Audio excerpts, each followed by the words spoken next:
And it's always a pleasure, now having come back for the past year, to see so many colleagues that I've worked with in that previous function. And I was requested last year to come back to serve as Deputy Special Representative, Secretary General, UN Resident Coordinator for the Development Team, and as the Humanitarian Coordinator. And those are the functions in particular I'd like to talk about today. And I do really want this to be a dialogue. We're at a point where the government is formulating its next generation national transformation plan. The government, through the Office of the President, is working on a longer-term developmental vision in the form of the Centennial 2060 vision, and the UN is engaging and supporting them in doing so, but critically also adjusting our own plans and updating our plans and making sure that they are fit for purpose for where Somalia is today, and to reflect the positive trajectory that the country has been experiencing over recent years and its aspirations for a vibrant and peaceful future. And that's the reason why the UN is here. The UN is in Somalia in order to help the Somali people to achieve their aspirations, their visions for a future where the country is at peace with itself and the region, where people have opportunity, where they have hope for the future, where the country becomes economically more prosperous, people have access to the services that they need, and are able to access justice and have their full human rights realized. And this is in line with both Somalia's own vision and national development plan, but also in line with international goals and commitments, including the Agenda 2030 and the Sustainable Development Goals, which are coming closer every day. And just to note, the world is not on track towards the SDGs and the deadline of 2030. I think with the global disruptions that we've seen in recent years, overall developmental progress has been interrupted at a global level. But for Somalia, we are seeing progress and we're seeing change. And we need to figure out collectively the best ways that we can support within the United Nations family and community Somalia to continue on a positive trajectory. The UN in Somalia has, we all know, a complicated history. We've been here since independence. It's gone through multiple different generations of support. But since 2012, after the federal government of Somalia was formally reestablished, a provisional constitution was agreed, we did go into a new configuration, and that included a new political mission, UNSOM.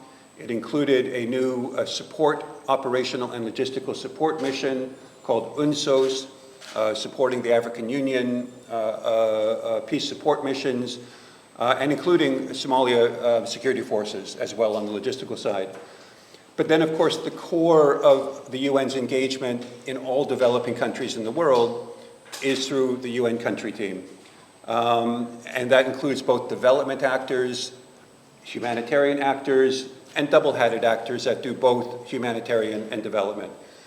And those are the two parts of the system that I principally coordinate in my function, and those are the ones I'd like to discuss with you more today. It is the case that, Somalia's had a tough number of years. In the past decade, in the past 12, 13, 14 years, the country's experienced 3 major waves of drought that have risked famine. In 2010 to 11 did actually cause a famine, but concerted effort by the government, by partners, including the UN, in 2016 to 18 and in 2022 to 2023, prevented famine from happening due to a significant scale-up in humanitarian response. Now, the UN, when we look at the actual numbers and impact on the ground, it has been the case in recent years that our delivery has been principally humanitarian in response to these massive shocks that keep impacting on the country and put tens of thousands, if not hundreds of thousands, of lives at risk, and cause massive displacement and disruption to livelihoods and such.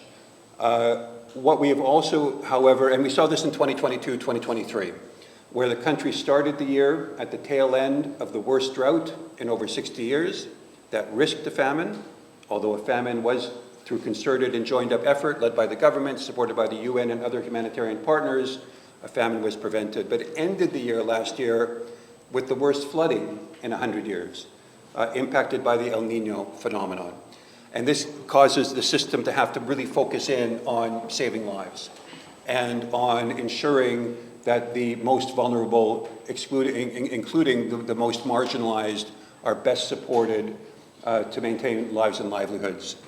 Our intent, however, has been to shift the balance from humanitarian, which will always be necessary as long as there's major shocks, but towards a much more developmental investment, one that's actually able to address the development deficits that enable these recurrent shocks to happen, to build Somali resilience under national leadership, working closely with both government actors at federal, state, and local levels and with civil society partners to help societies and institutions be more resilient to these shocks.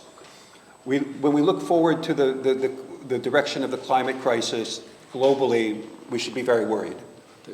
Oh, sorry. When we look forward to the next decades with respect to the climate crisis globally, we should be very worried.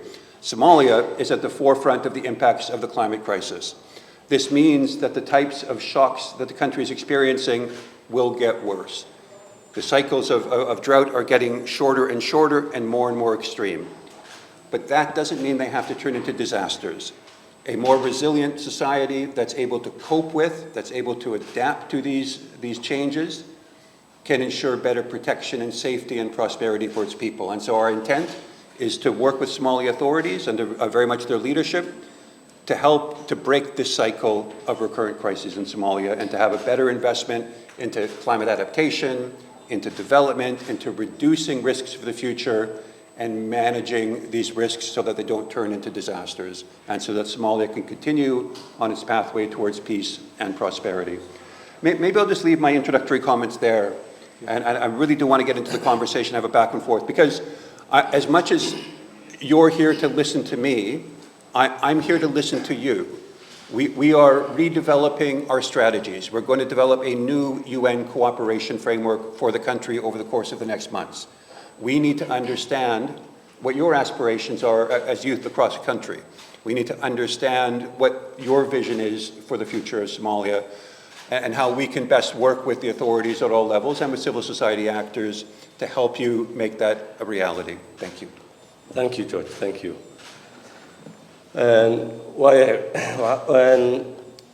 George, tobankii daqiiqo waxa waa meel badan u taabtay laakiin si guud wuxuu noo dul maray saa ka warqabtiin UN-ka iyo shaqooyinka duwan oo Soomaaliya ka hayo gaar ahaan arrimaha bini'aadamnimada iyo horumarinta iyo dawlad dhiska walaasii badan oo dalka soo wajahayna si loola tacaalo noo dul maray marka su'aalaheena toos u galeena George and I know you have addressed UN Somalia cooperation framework through the UN Sustainable Development Cooperation Framework. That was in line with the NDB 9, which is coming to an end by December 2024. And we would like you to help us revisit the UN mandate in Somalia, its roles and responsibilities specifically. I know you have addressed broadly, but in the interest of capturing and for clarity, would like us to what are the specific mandates for those of us who might not be very much familiar with the UN and work in Somalia. What are the overall mandate and specific roles and responsibilities? Thank you. The UN essentially has 5 distinct mandates. The first is a development mandate.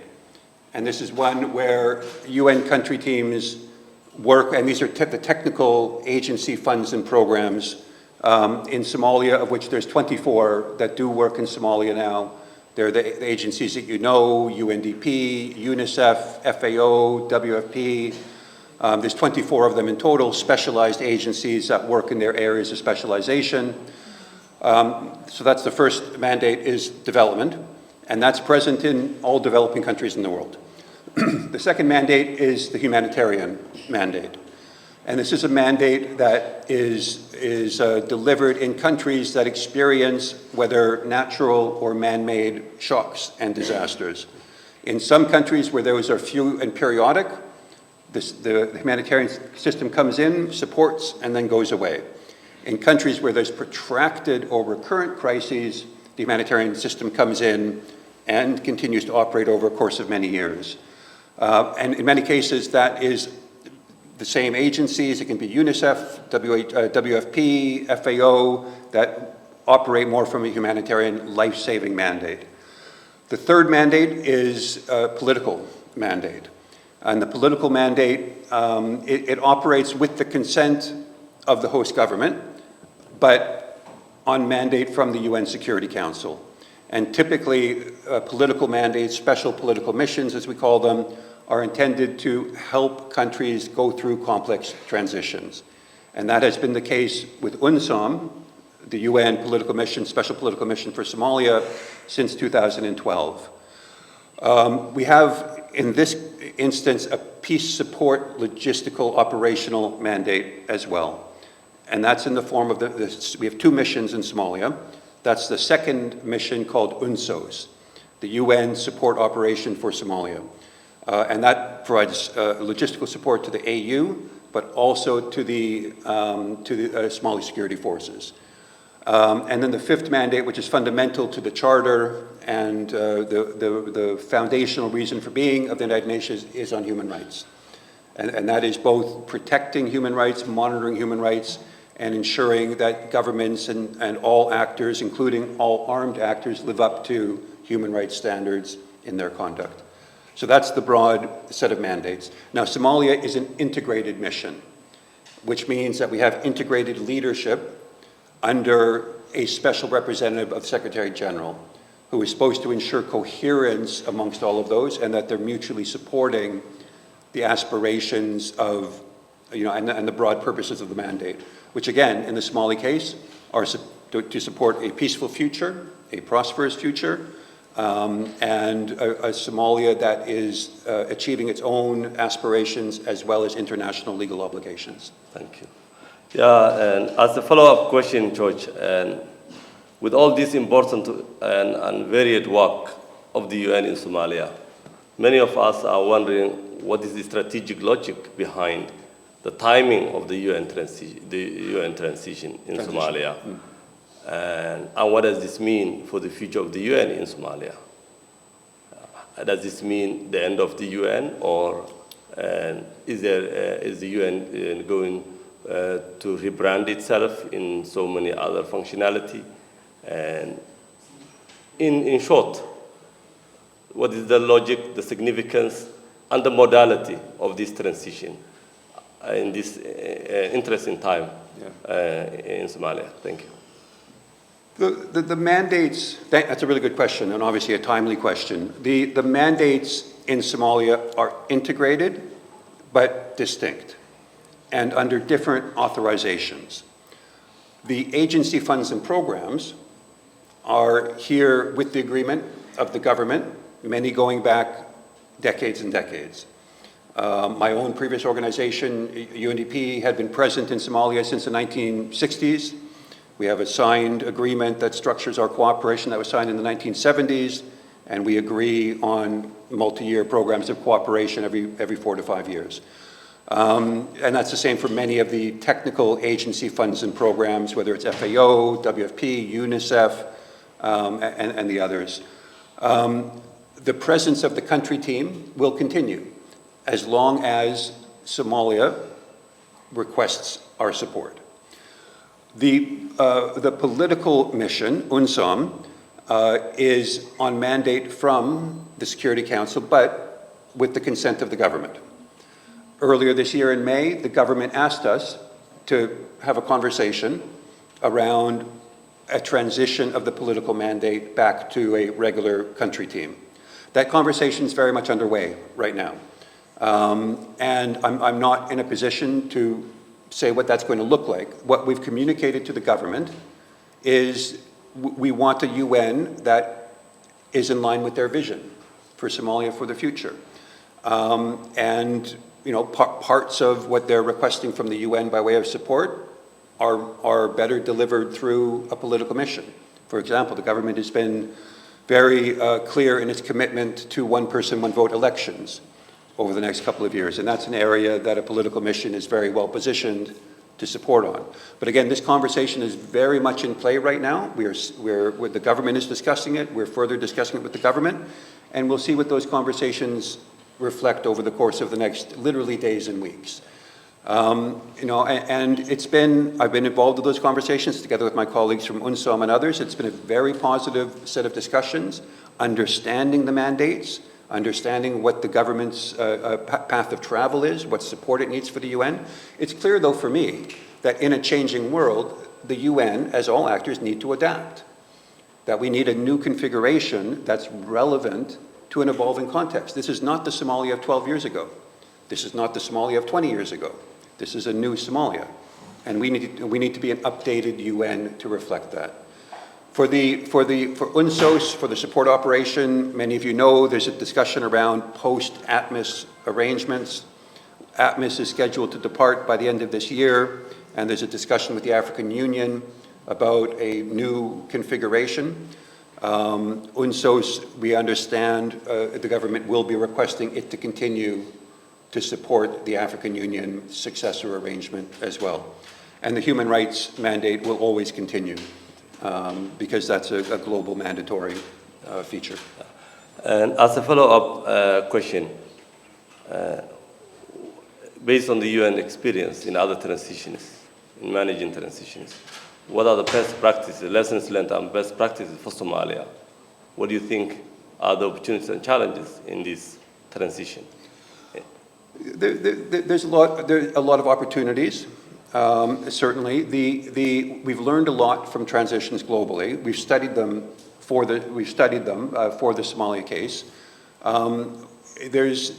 When we think about transitions, we think a lot about national capacities and institutional capacities to manage the types of political and otherwise processes that political missions and others are set up to support. In the Somalia case, our work is very integrated and joint between the political mission and the country team. So, technical work to support the constitutional review, going back many years now, was supported both by UNSOM and by UNDP.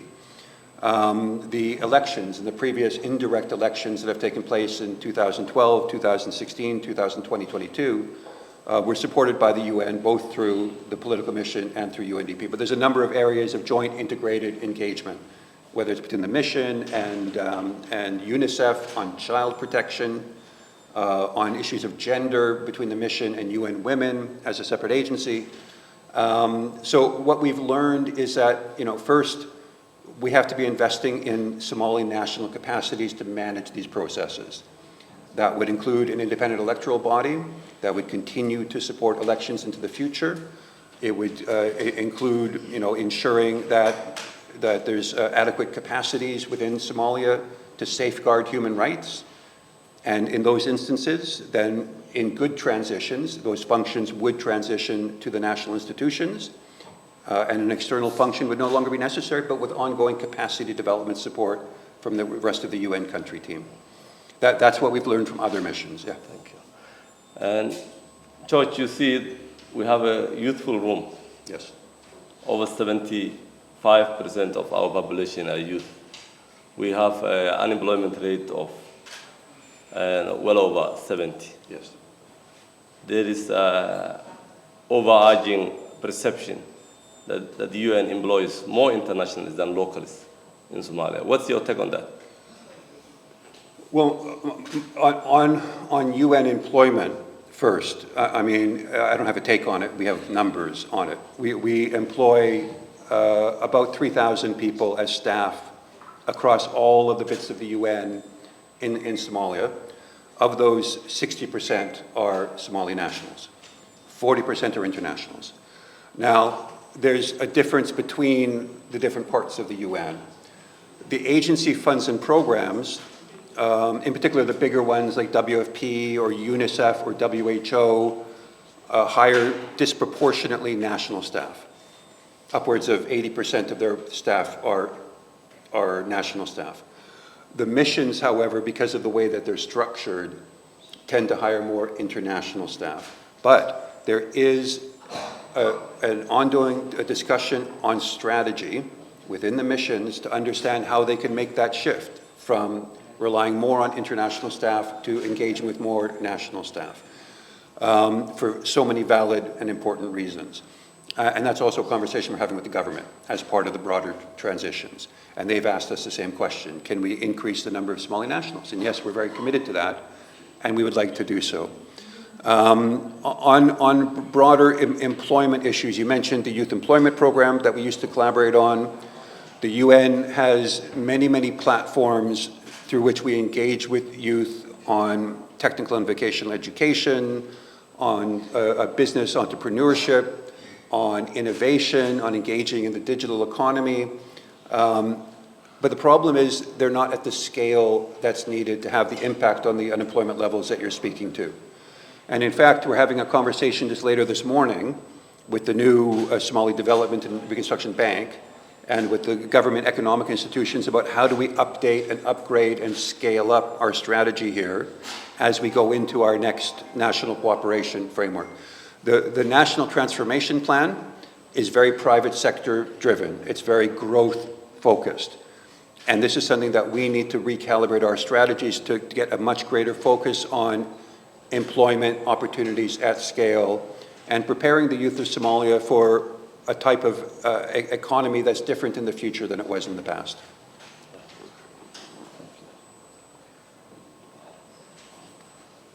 Thank you, George. غيري ومحسنتين وأوجدين مارتي جورج أفرتي سؤال وأوجدني وهو قابكو مارتي وجهي حتى نوعان فرصة سيننا دقيستياشا سي أغلقي أقونتي ويارين مدينة كجورتو مارتي لوغو فايديستو وحرم ناس إنان ترى نغفلن وقتها عن سينو فرصة مركو حرجيننا إن قفكي ميكروفون كلا سيو وصن مارتي عرار بدن إنه أصلا دتك إسبرا إيو إنه مارتي عرار قال إنه سجلين إيو ما حد علين توس إنه ما قاعد هذا شيء كتير إيو مارتي هدية إنستوشي أكشغيس وجرو توس نسوي شيء مركينا وقشيت وحرجينا إن مارتي ميكروفون كلا سين دونا مارتي dadku qofku ugu horeeyay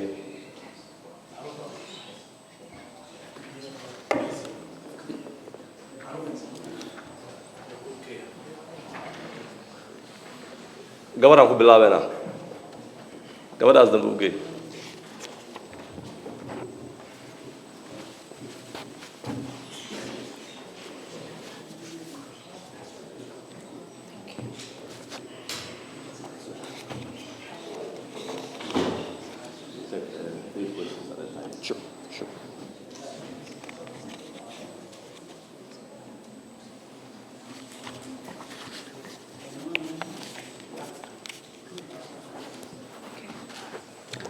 أولا السلام عليكم ورحمة الله تعالى وبركاته.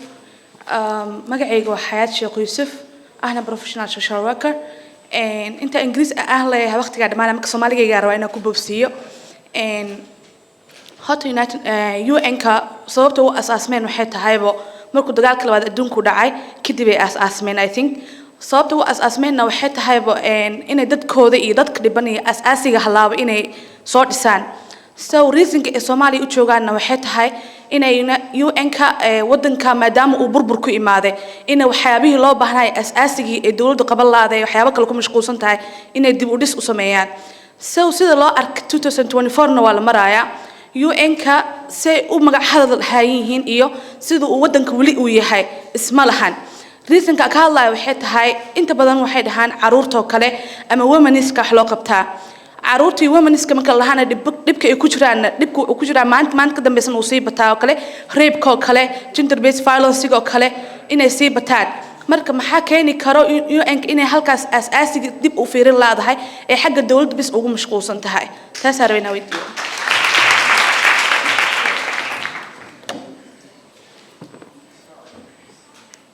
So do you mind to translate the questions one by one? And she said the UN has been around for far too long and has been doing a significant work, especially in the vacuum by the government. But it seems the UN is focusing more on state building rather than basic necessity like the human rights and also basic service delivery, and why this is not the case. That's why the UN is more politically focused in state building and this rather than.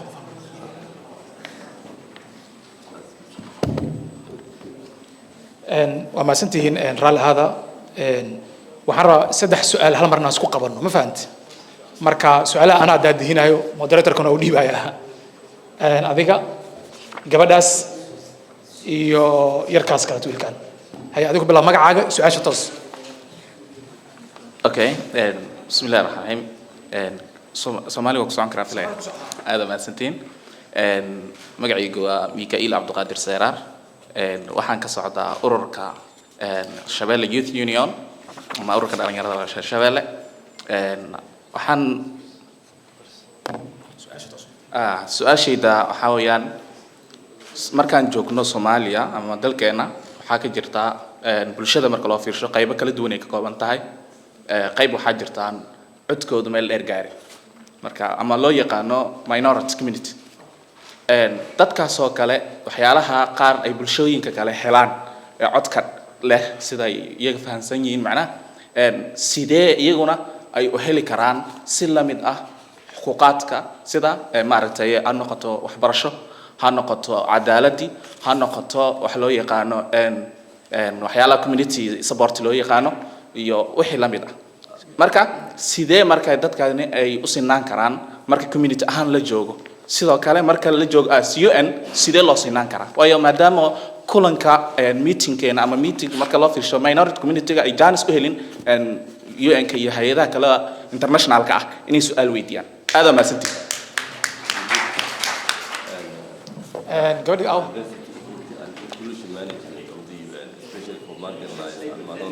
so that's so George, we have now 2 questions in Somali. I guess the first one was that lady. She said UN was founded on the backstage of the World War I, World War II, and their core mandate was just to address those conflicts and how to fix states that are failed. They seem to deviate their mandate and focus more on youth and children, forgetting about the basic mandates. And they very much also work in close cooperation with the government of Somalia. And they seem to forget and neglect the large portion of the society. Why is that? Does the UN forget their mandate? Are they not looking? The second question was a minority one. I guess he translated to you. How do you address the question of the minority in terms of equal participation in education, in health, in everything? So, and justice and everything. Basically, the question of the minority. Then we'll take one more question, Gabadasi, and then we go on. Magacaaga iyo su'aasha bisi ha.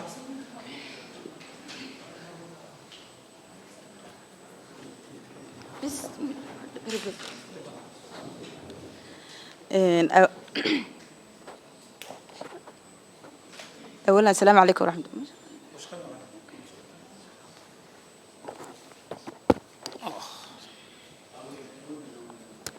ما أقول أنا.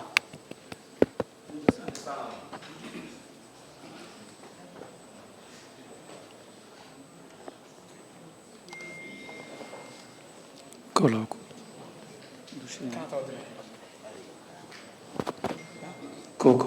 كله. هاي توس magacaaga iyo su'aasha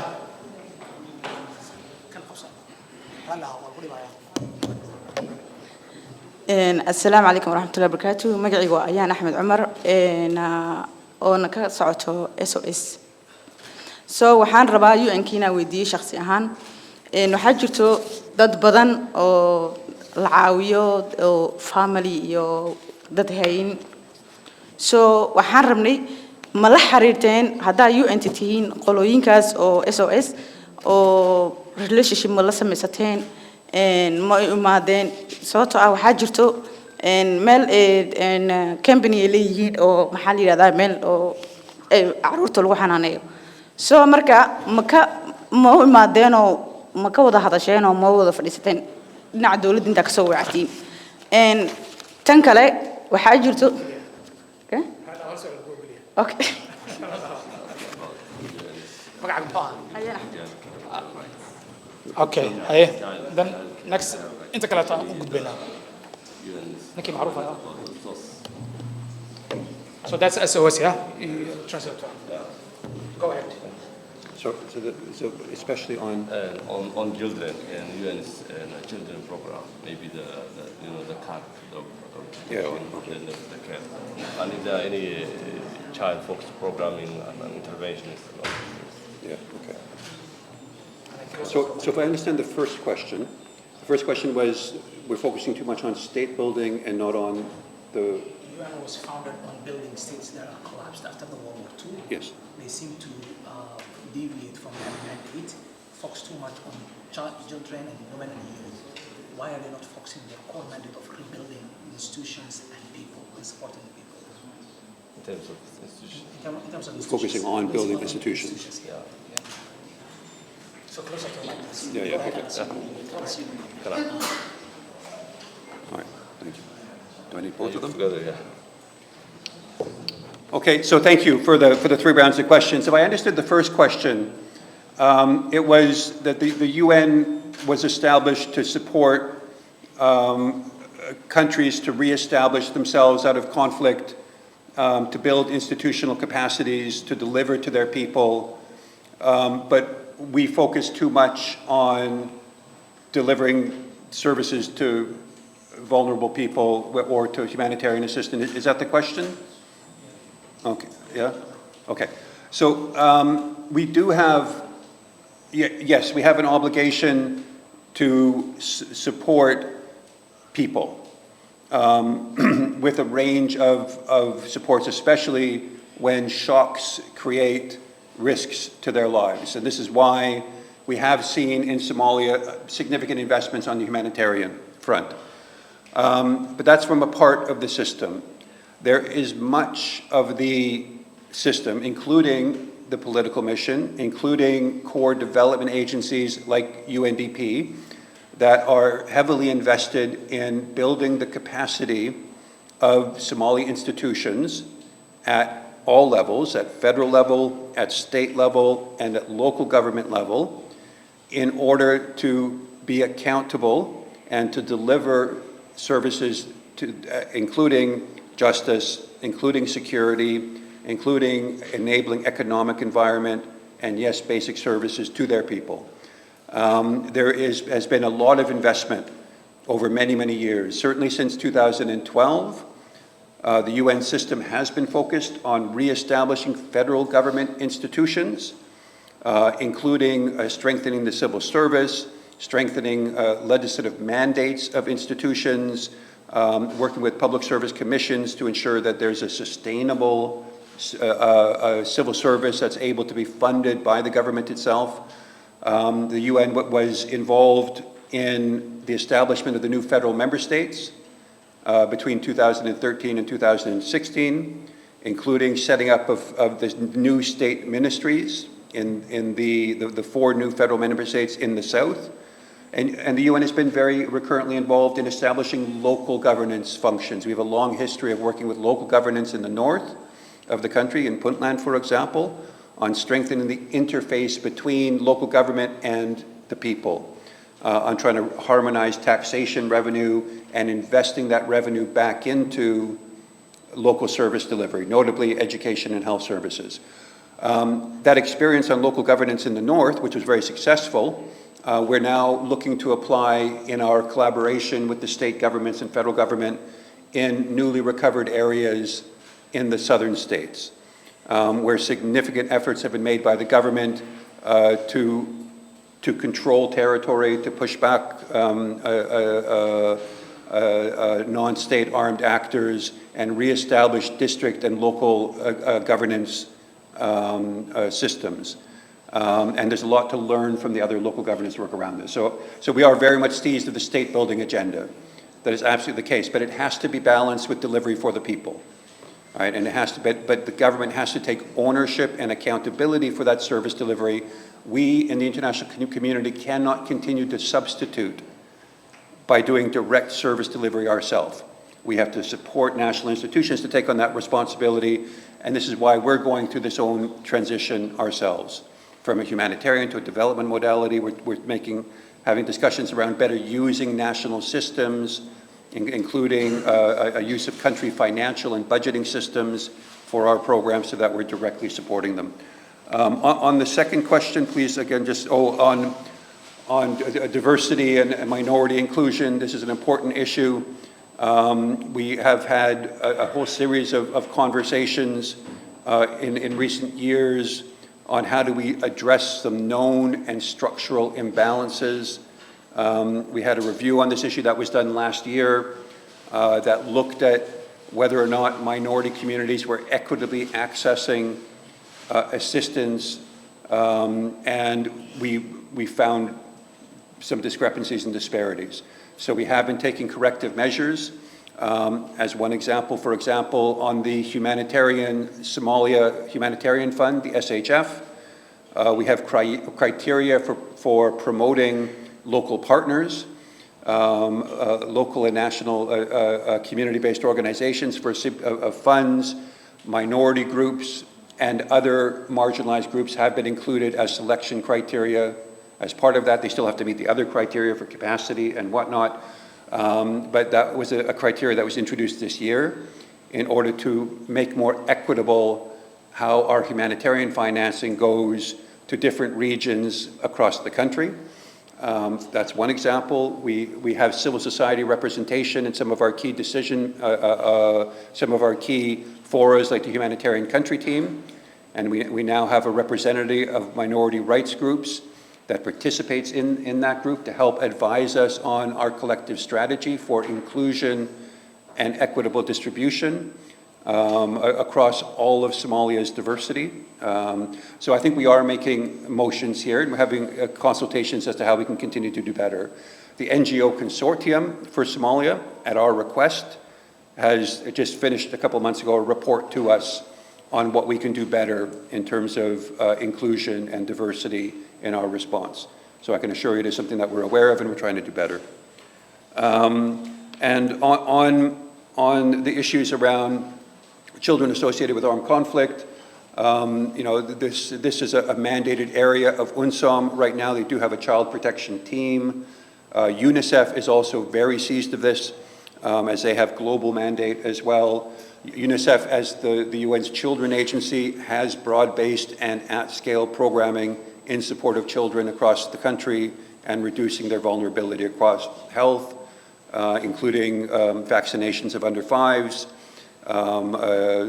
There's been a big push in the last year on on measles vaccinations, over 2,000 measles vaccinations in the past year, polio vaccinations, basic health care. I think there's been over 600,000 antenatal visits supported through partners for pregnant mothers. And the issues of child protection and child rights are also very, very important to us. And we do, as mandated, monitoring against the CAC and reporting on it. And where we find violations against children's rights, the so-called serious violations, we discuss them with the government. We've had a very open and productive conversation with the Ministry of Defense and others on where violations occur, most of which are by non-state actors, I have to say, in order to help ensure that there's capacities and mechanisms in place to address and resolve violations when they occur. I hope that answers those questions. Thank you.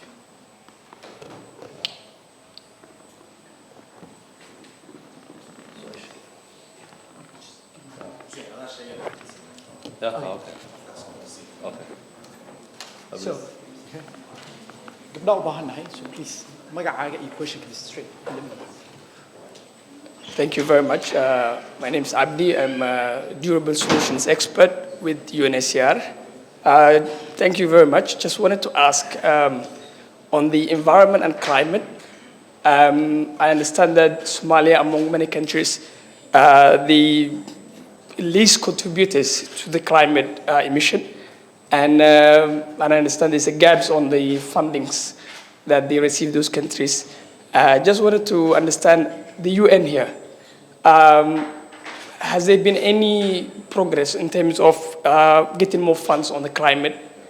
And I understand this challenge, but then going ahead now, can you tell us what are the progress or any programs that are underway globally that will address those challenges? Thank you very much. Yes. Please. At the back. Ninkaas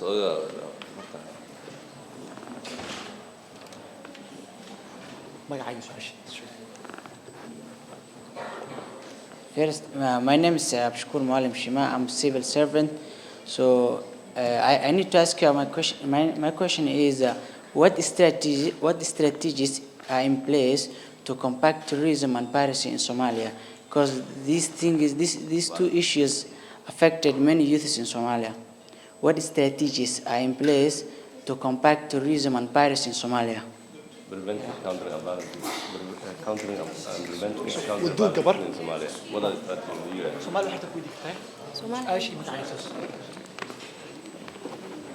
magacayga waxaan lahaa Nis Cabdullaahi Xasan waxaan rabaa su'aasha Arweyna weydiiyo xitaa sidee looga hortagi karaa caqabadaha haysta gabdhaha wax barta marka anaga Soomaaliya joogno aw community-geena waxa ku nahay maxay to minority ku nahay gabadha markay wax barato ma hesho markay shaqada raadinayso challenges ay la kulantaa sidee yani caqabadaha haysto iyo discrimination gabdhaha lagu sameeyo sidee looga hortagi karaa mana jiraan hada UN-ka aad tihiin program u sameeyeen ama support gabdhahaas u sameeyeen su'aasha intaas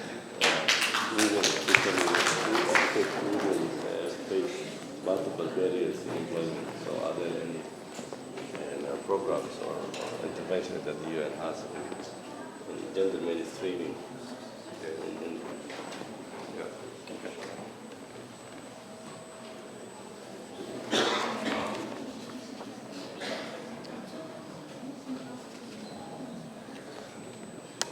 Thank you. Really good questions, really good questions. The first question from Abdi and HCR. It is the case that Somalia has contributed almost nothing to the global climate crisis, as other countries have. It is also the case that Somalia is one of the most heavily impacted countries in the world by the climate crisis. At the same time, Somalia has not historically been able to access climate finance at the scale required to address the impacts. That is a problem. The government, the federal government of Somalia, through the Ministry of Environment and Climate Change, took that message very strongly to the global climate COP28 last year and said that. And we have a number of partners internationally as well, some bilateral donors that have been really making that point very strongly, that Somalia is disproportionately impacted, but not able to access or has not been accessing adaptation funds or any other climate funds. This is something that the UN has been advocating for very strongly as well for many years, but in particular over the past year since COP28, and that message was heard. The Green Climate Fund executive director visited Somalia back in March of this year for the first time. It's the first time she's been to a country like Somalia, a post-conflict country, and committed $100 million for this year, with more in the pipeline for next year. This is the first major allocation of climate adaptation financing for Somalia. And we are working with donor partners to expand that access to financing for the future. This is a really important opportunity for the country, because if we want to try to break that cycle of the recurrent impacts of droughts and floods, then we need a different type of investment in adaptation. And that now is just beginning to happen. And we've been discussing with the government the strategies for best allocation of climate finance. The government has prepared, again through the Ministry of Environment and Climate Change, the government has prepared a national adaptation strategy, has prepared its nationally determined contributions that has 6 flagship climate adaptation programs that address priorities like agriculture and livestock, fisheries, energy, infrastructure, water management, et cetera, et cetera. And we are helping the government to mobilize financing to support those. So we expect we're already on a positive track here, and we expect to see that continue for the future. In terms of, you mentioned, are there big programs that we have coming online? In fact, we just launched one last month, or sorry, back in June, in Hirshabelle, which is an integrated effort for water management by rehabilitating the Jowar off-stream reservoir, together with an investment in climate-smart agriculture, together with local governance and peace-building aspects. So it involves 5 UN agencies, at least 2 bilateral donors and multiple pooled funder donors. And we estimate that this is going to impact positively the lives of about 1.6 million people in the greater region, both by reducing flood risk, reducing the impacts of the climate crisis, boost agricultural productivity, and increase protection and safety at the same time. We're really, really eager about this. We think it's going to be a really good program. On the issue of strategies for preventing violent extremism, this is an issue which both the political mission and UNDP have been working on. Our collaboration now is with the Tubson Center, and we've been working with them on issues around strategy and approach. We have a new program that we're submitting to the Peace Building Fund in New York to work with traditional and religious leaders and their networks in order to understand how we can collectively, how we can support Somali stakeholders to have the conversation and to have dialogue around making Shabab a less viable option based on tenets of Islam and the type of Islamic society that Somalia wants to be. So there is work there happening. This is very much led by the Somali government. It's very much led by Somalis. It's something that we are here to support and be guided and led by on strategy. And issues of gender equality, women's empowerment are core to all of our mandates, whether it's development, humanitarian, political, peace building. And we support Somali women's groups, civil society groups, the Ministry of Family, in order to ensure that there's better opportunities for women across the country. There is labor exclusion. There is imbalance in the labor force. We work a lot with women's groups to try to create economic opportunities for women, whether through providing business entrepreneurship training, through grants, through accessing financing from different sources and varieties.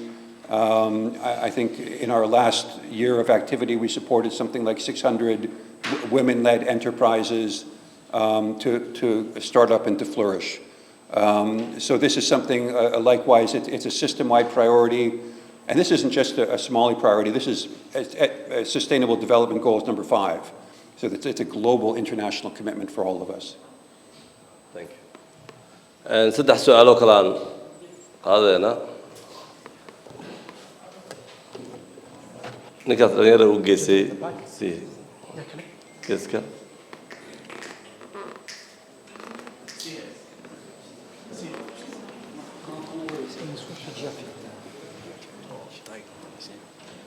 ninkaas oo ugu dambeeya geeska shaatiga cad si labaad hal gabar laba haday hadasho hal gabar aan siino waa. First of all, my name is Abdi Abdi, and my question concerns about the UN mission in Somalia and mandates. And as we all know, since 1991, Somalia was under control of UN mission, at the side of politics, at the side of security, and peace building. Can we say you and UN have filed all these things, and what the future of UN in Somalia will be?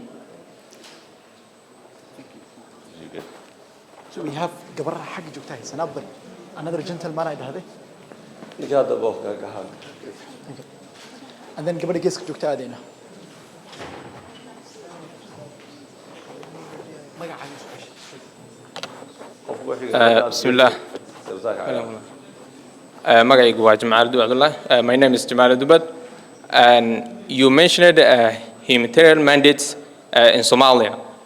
And in Somalia, there is a lot of IDBs which displaced in the country.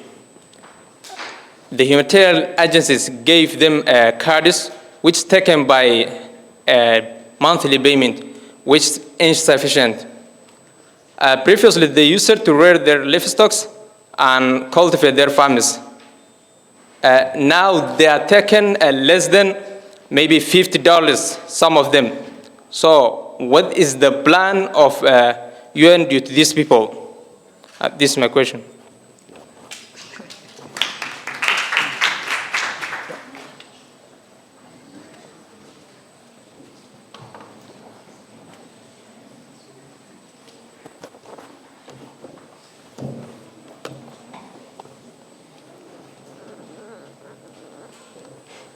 بسم الله الرحمن الرحيم مقاعد ويبا ليري عامل إبراهيم عبد الرحمن ويبا كدريري أرلادي ميديا ويبا فضي إن أنا هالسؤال ويدي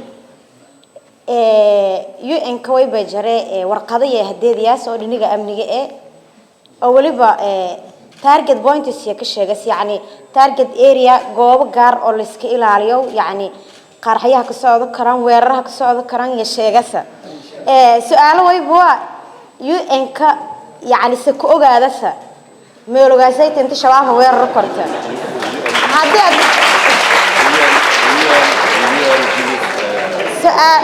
هذه وقتنا يعني أول من لها أو يكورس هذا كرته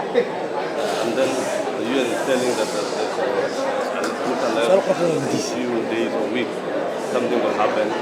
So how does the first UN know about the security threats, and then why don't they prevent it?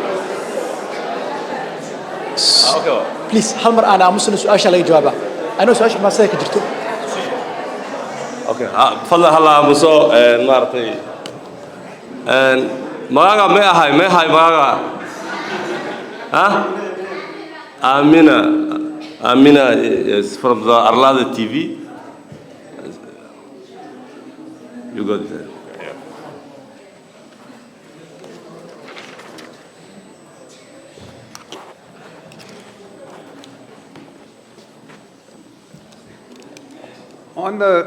On the question of the UN mission mandates since the 90s, you know, Somalia went through a complicated set of security and political processes throughout the 1990s into the 2000s, accumulating in the Provisional Constitution in 2012.